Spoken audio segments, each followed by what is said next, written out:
fight by the Phoenix. Fight at Rogue Phoenix MMA. It's in Binghamton, New York. Born and raised in Binghamton.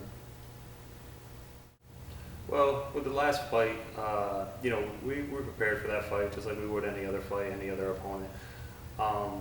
We were hoping to get a little more out of that fight just so I could showcase a little more, show what I'm capable of doing. But, it went how it went, and I'll take the 10-second knockout. Josh Brown, I met him actually down there. I've met Josh Brown. We both fought at that venue. Seems like a nice guy, seems like a great guy. Back in the fight area, we got talking. We talked briefly after my fight. I think Josh is going to be a tough opponent. I don't by any means see me losing. I don't think he's tough enough to beat me. I don't think he's tough enough to knock me out or submit me.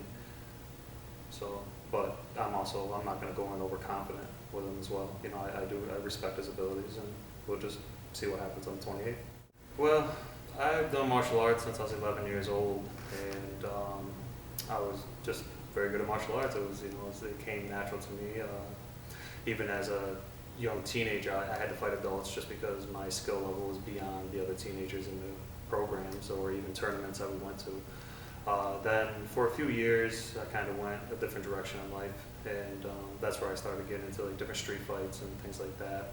And at that time, I didn't really affiliate myself with martial arts just because I wouldn't have been a good representative of them, so I stayed away from it. And then within the last few years, I came back to them and now decided, I'm a fighter, it's what I do, why not go in the cage and make some money doing it?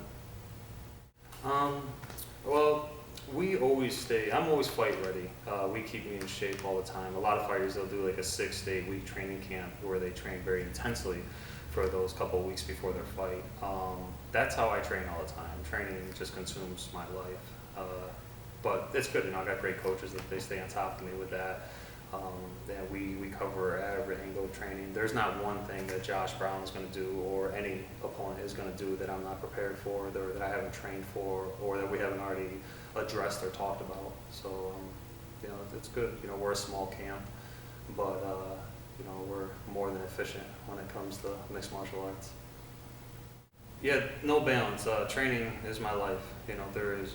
There's nothing else that I do. If I'm not here, I'm just spending time with my kids. So my regiment all the time is 5 to 6 days a week, and at least 2 sessions each day.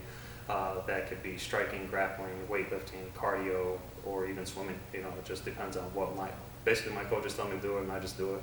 I'm the athlete. I show up, I train and fight, and that's my part of it. I think what's going to set me aside from most fighters is the fact that I have the best of both worlds. I have the martial art background, but I also have the street experience as well.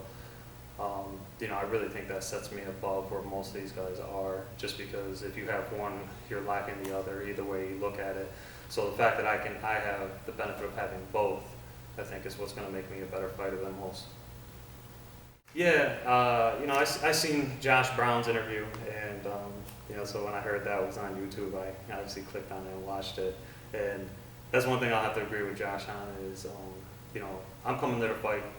I really believe Josh is coming there to fight. So if I was there watching, I would stay in your seat. I wouldn't. Definitely when the heavyweights are there to fight, I think you shouldn't go to the bathroom. You shouldn't get a drink. You shouldn't do any of that. You should stay right there. I don't foresee our fight going past the first round. So, and I think Josh feels that way too. So, and now it's just a matter of who ends up victorious and who's on the ground. We'll see.